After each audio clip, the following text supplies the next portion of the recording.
Hola, hola compañeras y compañeros de Derecho, pues ya estamos aquí nuevamente en esta sesión sabatina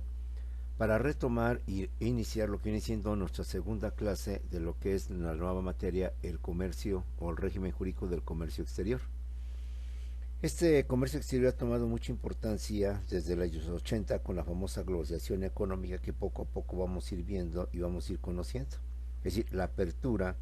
del comercio entre los países sin tener que pagar aranceles, sin tener que llevar a cabo las famosas leyes proteccionistas que impedían lo que venía siendo el libre comercio. El libre comercio pero de carácter internacional entre los países. Sabemos usted y yo que los países siempre tratan de proteger su mercado interno ante la competencia de los mercados extranjeros que a veces por calidad, por precio, llega a superar al mercado interno. Y para evitar precisamente esta situación, entonces los países llevan a cabo leyes proteccionistas en donde cobran más impuestos, donde piden mayor número de trámites, cosas por el estilo, para hacer por tanto que vaya una especie de equilibrio entre lo que se vende internamente y lo que se trae del extranjero hacia lo que viene siendo el mercado interno. En fin, al fin de cuentas, como lo hemos visto y lo hemos analizado, pues el comercio no es sino más que una actividad eminentemente lucrativa y una actividad muy necesaria sobre todo en este tiempo, porque no todos los países tienen los mismos bienes, los mismos productos o servicios de los cuales otros países carecen de manera completa. Son pocos los países, con el caso de México,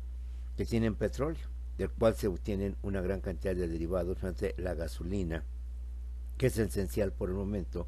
para lo que viene siendo el transporte, y hablamos del transporte en general, privado, público, etcétera, etcétera, comercial. Y pocos son los países que carecen de este producto, por lo cual, o de este bien, por lo cual se ven obligados a tener que adquirir la gasolina.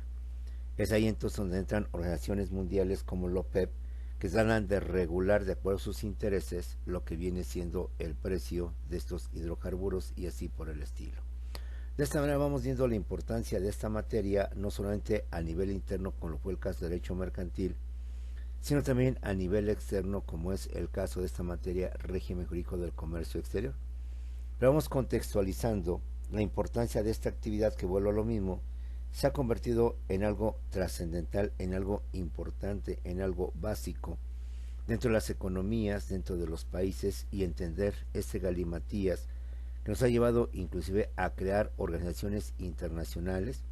como es la Organización Mundial del Comercio, y que anteriormente fue el GATT, para poder regular y reglamentar esta actividad internacional. Y obviamente donde México está incluido, y ser parte de esta organización para poder llevar a cabo todo esto. También hemos visto cómo se han tenido que celebrar tratados comerciales internacionales para poder regular esta situación entre los diversos países. El clásico TEMEC, que se lleva a cabo entre México, lo que viene siendo Estados Unidos y Canadá, y que de esta manera no solamente en México, en América se realiza, sino en todo el mundo. La Unión Europea al menos tiene dos o tres pasos adelante de todo esto, y ya sea no se queda atrás. Los famosos tigres asiáticos son los que están llevando a cabo también una lucha comercial en contra de los demás bloques y cosas por el estilo. La acción de organismos internacionales financieros para subsidiar o para apoyar a las economías débiles, como son el Fondo Monetario Internacional, el BID,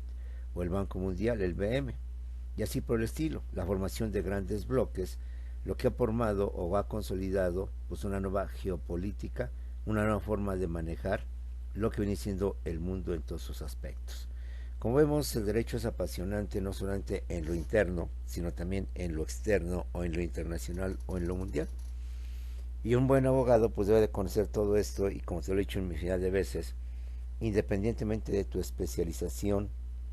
a la cual con el tiempo tengas pensado encaminarte, como abogado penalista, como abogado familiar,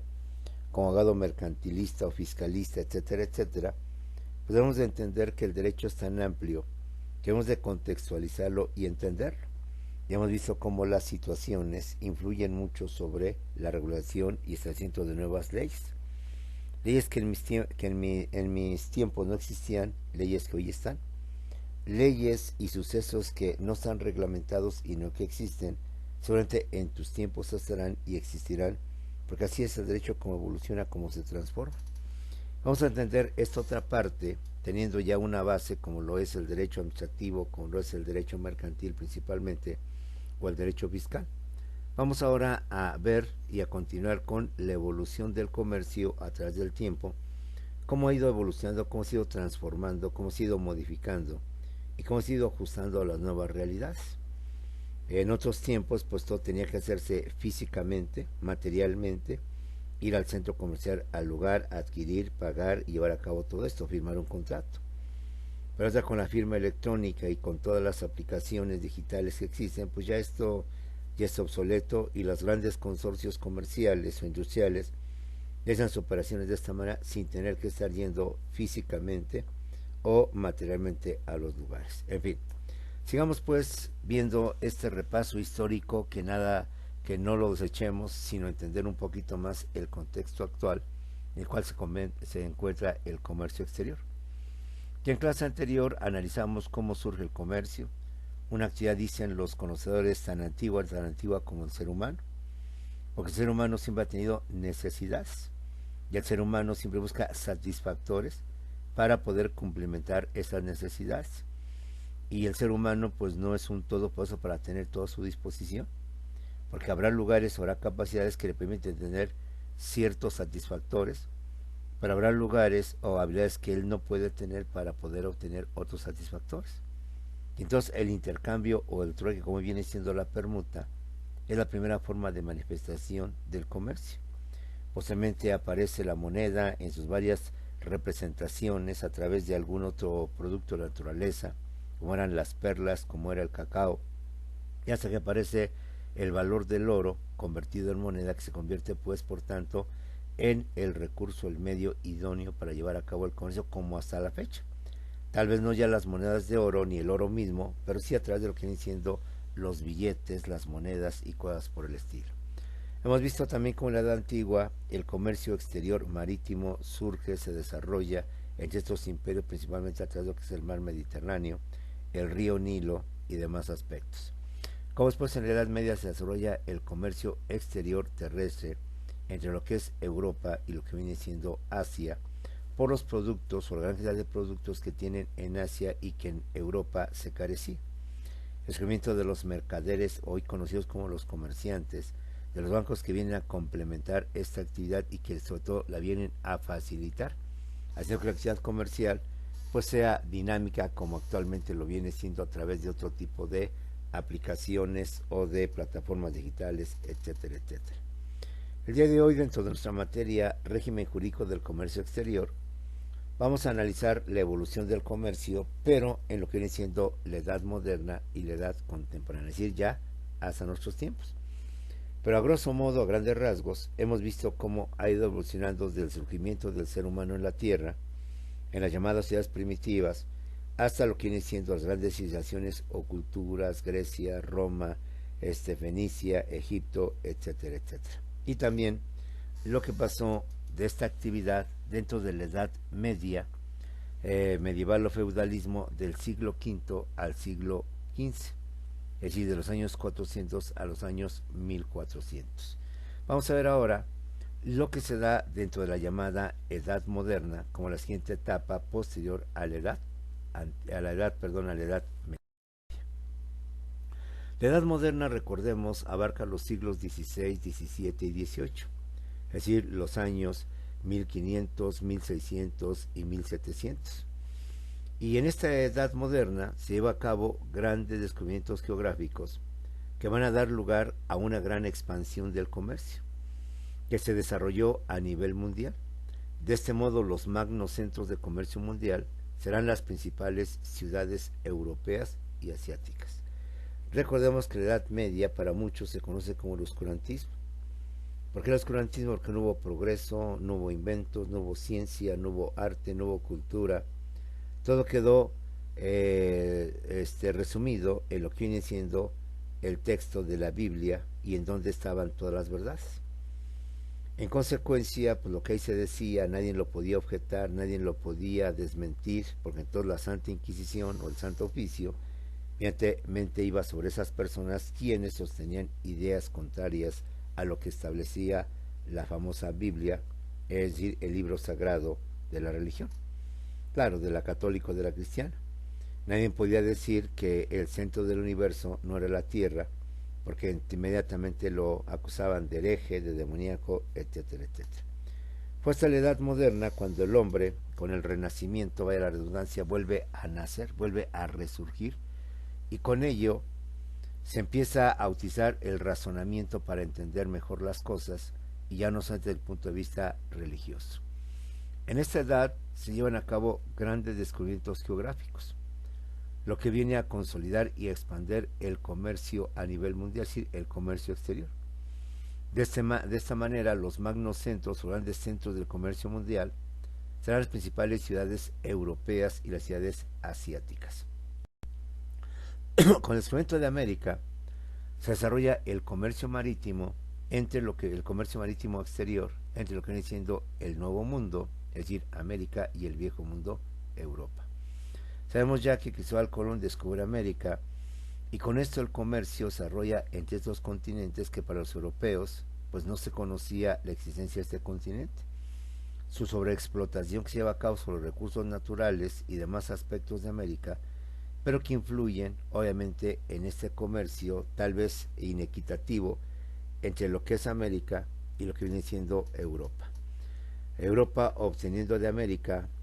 con la explotación de sus recursos, toda la materia prima necesaria e indispensable para lo que viene siendo su producción, su economía, haciendo que España y Portugal en aquel tiempo se conviertan en las máximas potencias del mundo, como lo que hoy viene siendo Estados Unidos o lo que hoy viene siendo Rusia o China por el estilo. De igual manera, en la edad moderna, todo ello dio lugar a una importante expansión de las naciones o estados europeos, que a la postre terminarían convirtiéndose en las grandes potencias mundiales, como ya lo dijimos, España, Portugal principalmente y al principio, y después y más tarde Inglaterra, Francia, aunque con el tiempo también se formarían Italia y Alemania. Al saquear o al obtener las materias primas de América, y obviamente a un costo muy bajo, entonces empieza a consolidar el comercio en Europa. Se empiezan a engrandecer las naciones o estados europeos, y con el tiempo se empiezan a convertir en grandes potencias mundiales, que a la fecha algunas de ellas se mantienen, algunas ya no, como lo fueron España, Portugal, Inglaterra, Francia, y con el tiempo se formarían también Italia y Alemania. Lejos queda en donde Portugal era una de las potencias mundiales junto con España, y que al menos se mantienen en ese rango, en ese nivel más o menos Francia, Italia, Alemania e Inglaterra, aunque con ciertos contrapesos en lo que viene siendo otros países que mantienen este poderío en nuestra época, como lo sigue siendo Estados Unidos, lo sigue siendo China, lo sigue siendo Rusia. De igual manera, en esta etapa aparecen grandes fenómenos que impulsan el comercio internacional y el comercio en general. Aparece la llamada revolución industrial, aparece el mercantilismo, el imperialismo y el capitalismo, con su contraparte el socialismo, todo lo cual viene a fortalecer y a consolidar el comercio. Estos fenómenos, estos sucesos políticos, económicos, sociales, que se desarrollan en la Edad Moderna, principalmente en Europa y se expanden por todo el mundo, van a consolidar, van a engrandecer, van a fortalecer lo que viene siendo el comercio en todo lo que viene siendo su esplendor. Surgen fenómenos o sucesos políticos, económicos, sociales, vinculados obviamente al comercio, como son la revolución industrial, el mercantilismo, el imperialismo, el capitalismo con su contraparte, el socialismo, fortaleciendo y consolidando lo que viene siendo el comercio.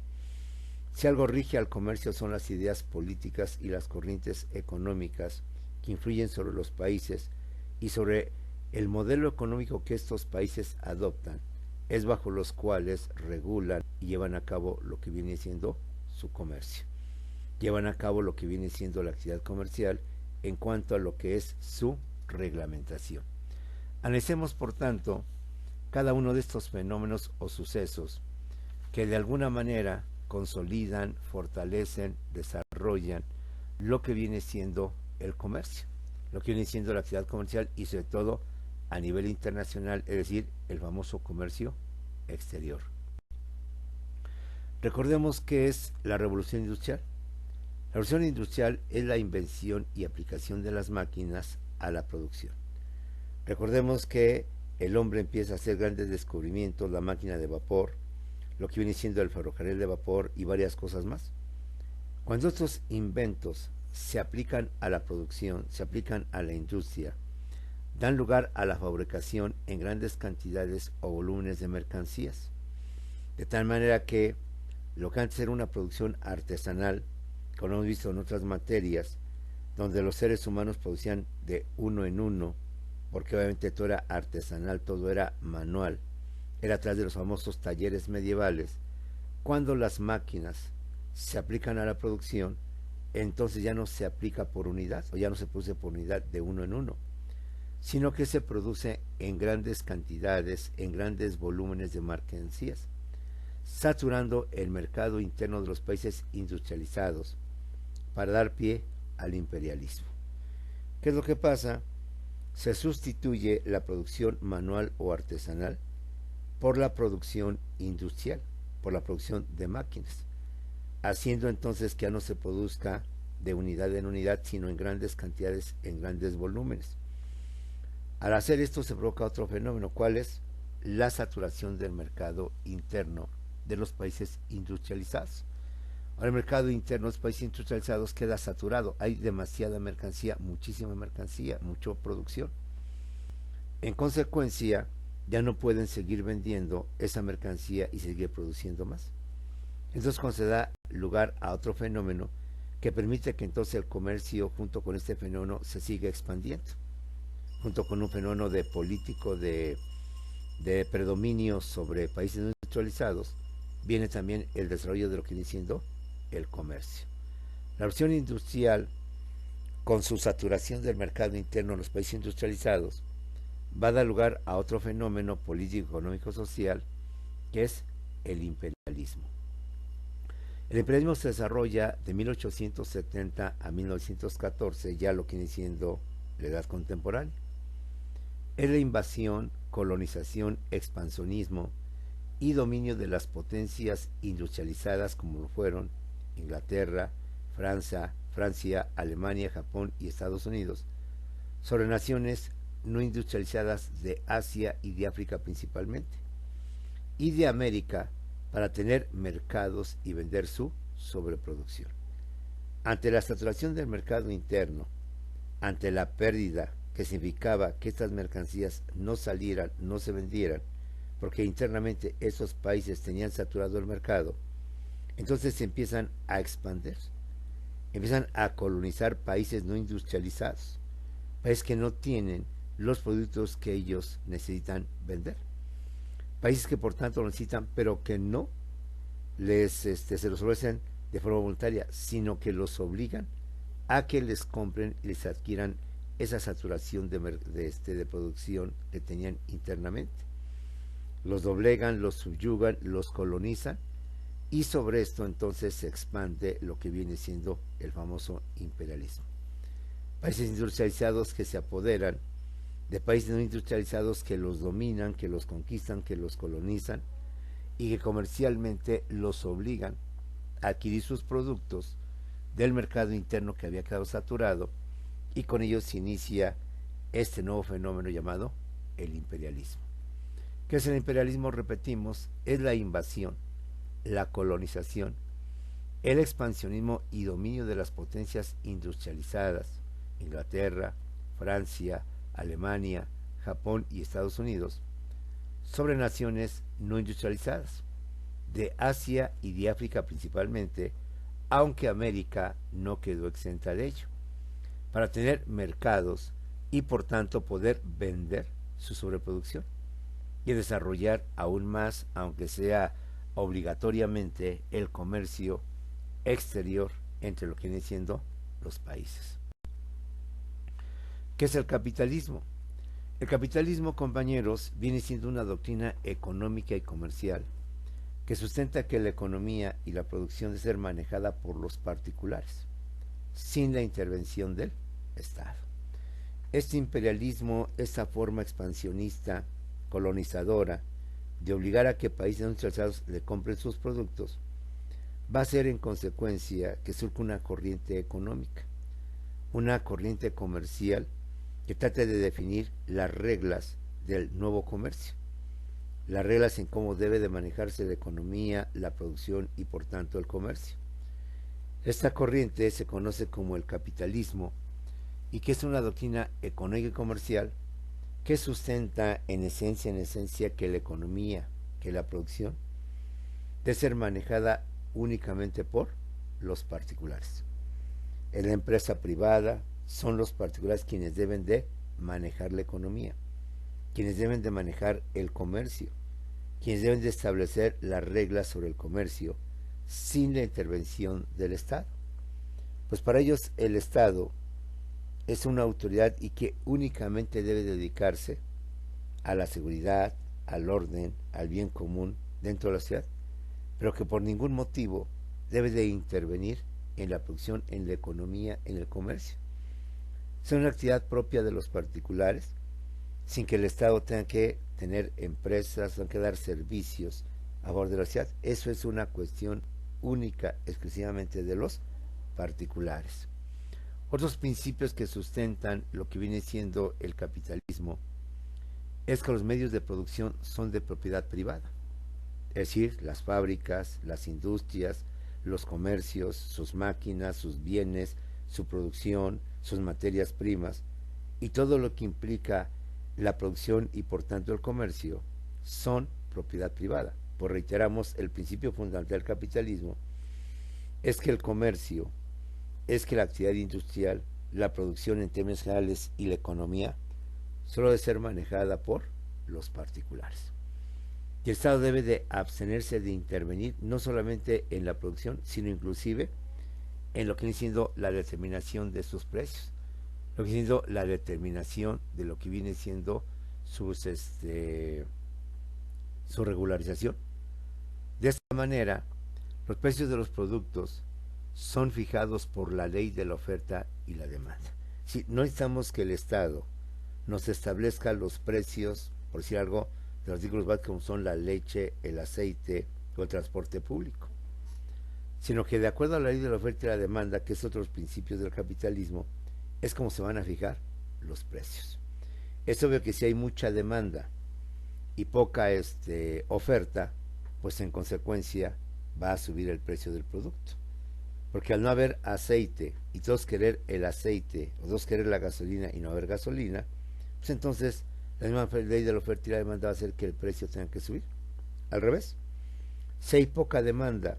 y hay mucha oferta, es decir, hay mucho producto y nadie compra ese producto, por tanto va a tener que bajar su precio. De esa manera la misma sociedad, la misma sinergia que lleva a cabo en la compra y la venta de artículos, de productos y producción,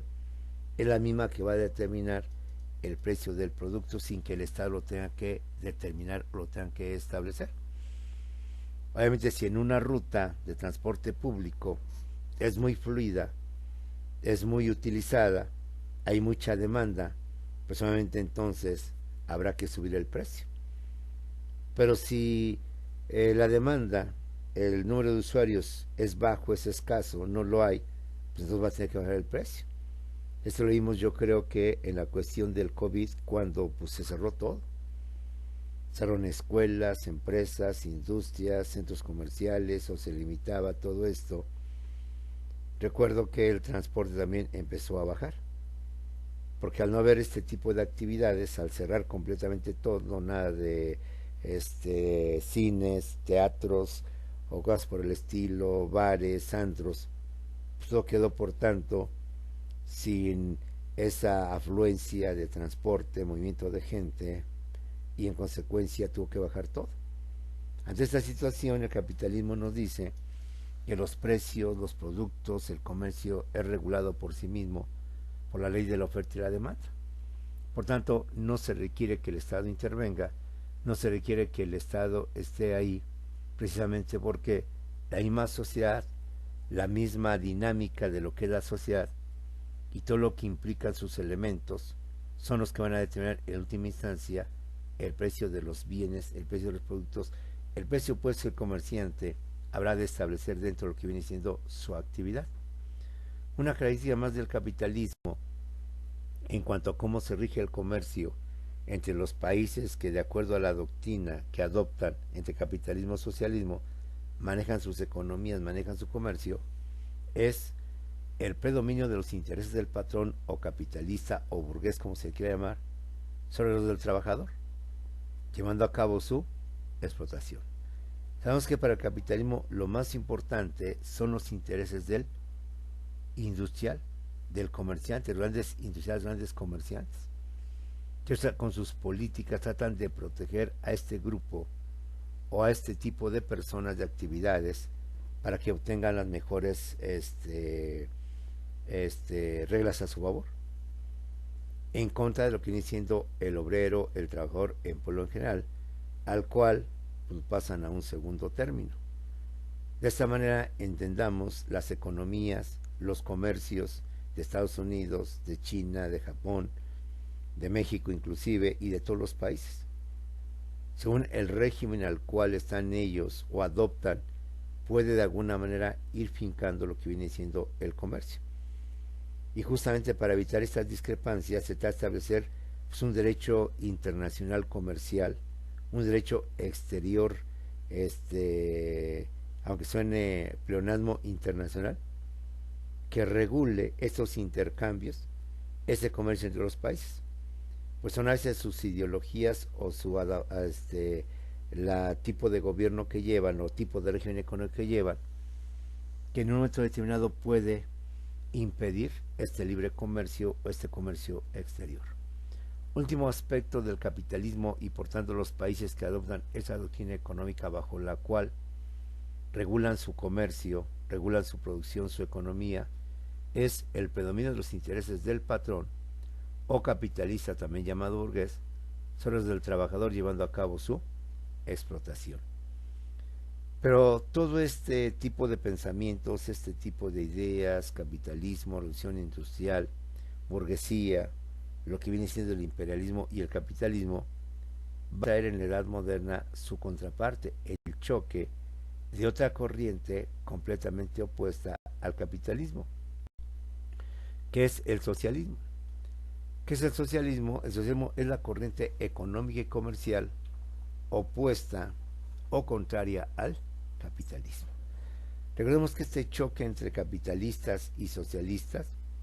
dio lugar a la llamada Guerra Fría, a la lucha ideológica entre países capitalistas liderados por Estados Unidos y países socialistas o comunistas liderados en ese entonces por la extinta o desaparecida URSS, Unión de Repúblicas Socialistas Soviéticas,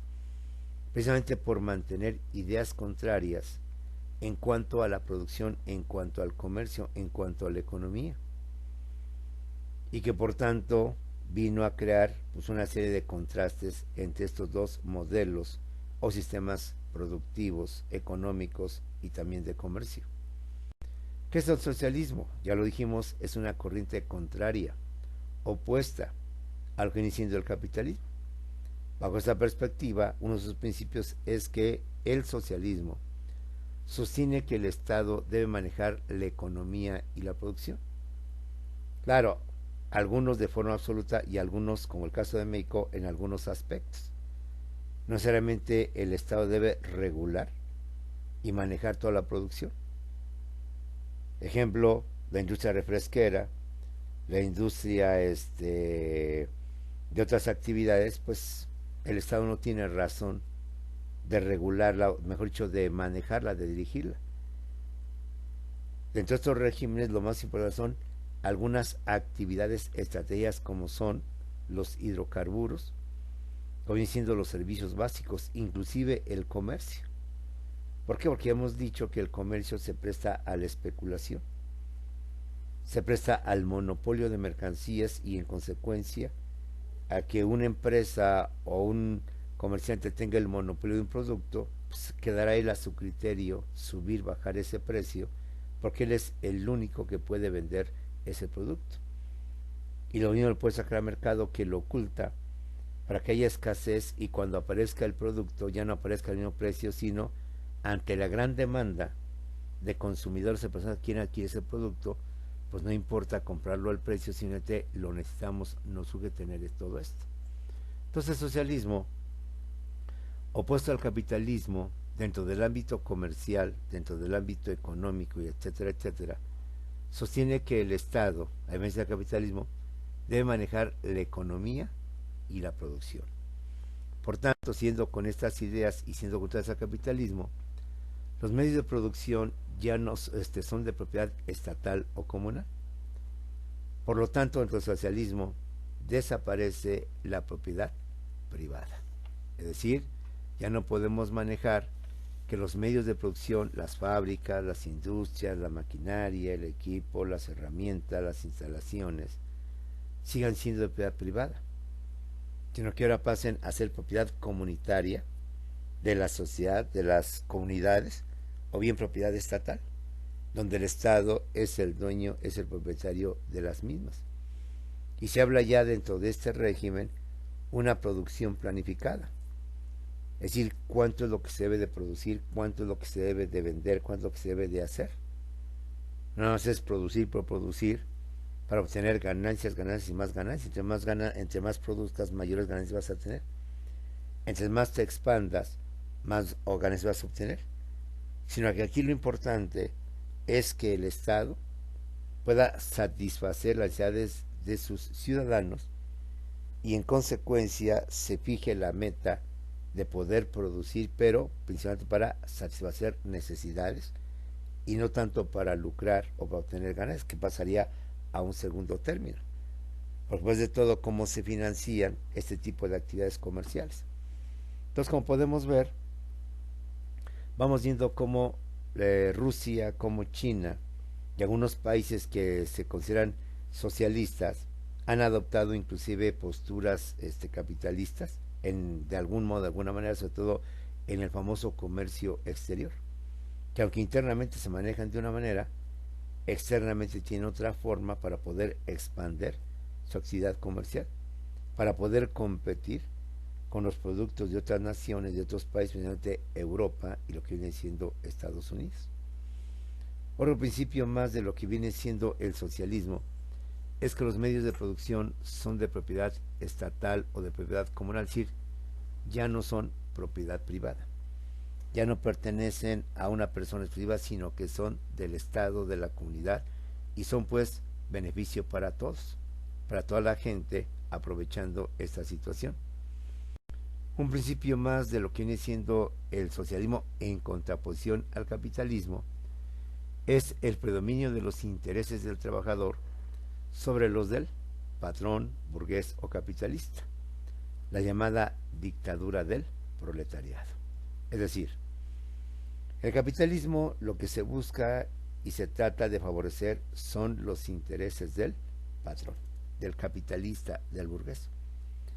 creando políticas, creando reglas a favor de ellos, a favor de que todo sea intereses, ganancias, utilidades, etcétera, a favor del patrón. Pero en el socialismo es lo contrario. Ahí lo que predomina, o el interés que debe predominar, es el del trabajador, el del proletariado, incluso sobre los del patrón. Porque un sistema socialista o comunista de comunitario, de comunidad, tiene por objeto que no solo sean unos cuantos los beneficiarios, sino que sean toda la comunidad, toda la sociedad quien reciba esos beneficios,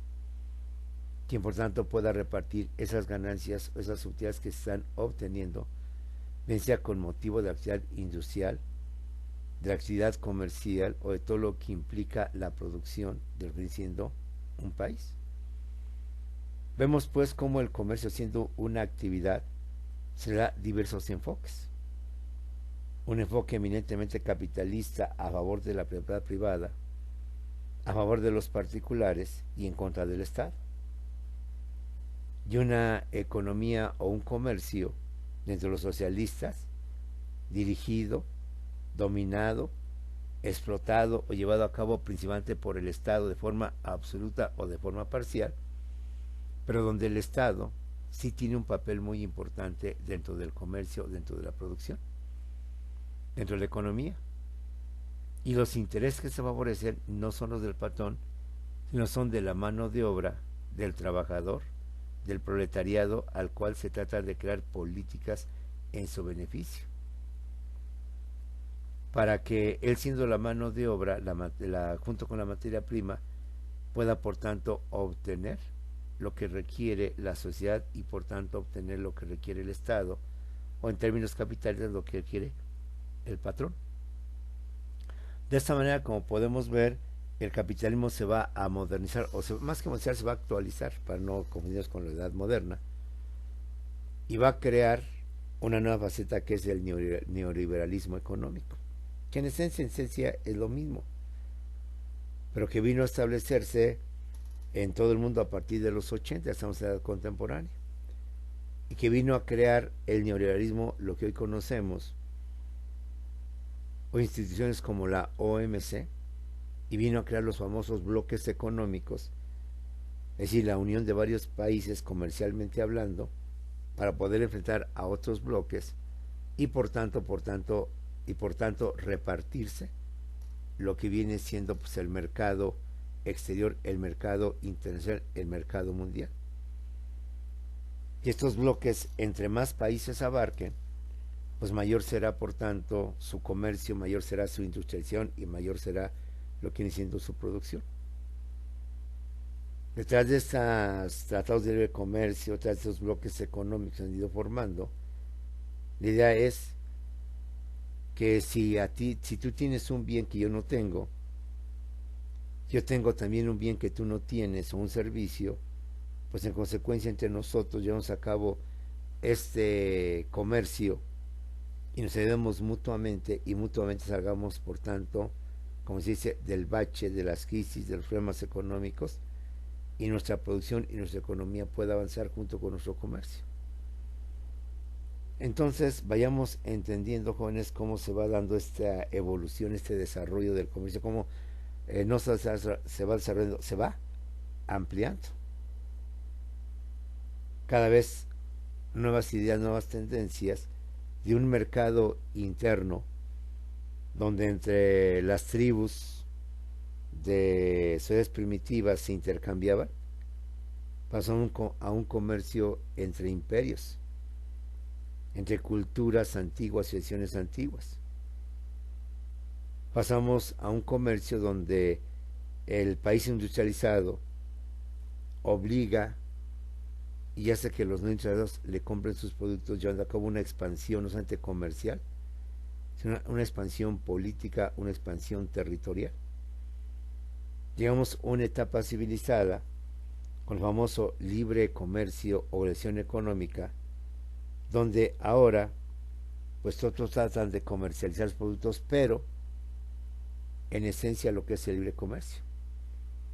Si tú y yo escribimos un tratado de libre comercio es para que ni tú le impongas aranceles a los productos, ni yo le voy a imponer aranceles a tus productos, y tengamos un libre comercio. Permita, por tanto, que el comercio sea fluido entre tu país y mi país, sin trabas, sin requisitos de importación, exportación o los mínimos para efectos de control, pero para no efectos de cobro que encarecerían tus mercancías en mi país y que mis mercancías serían encarecidas en tu país, para que pudiera recuperar los costos por haber llevado mi producto hacia tu país. En fin, si a esto le agregamos también las famosas plataformas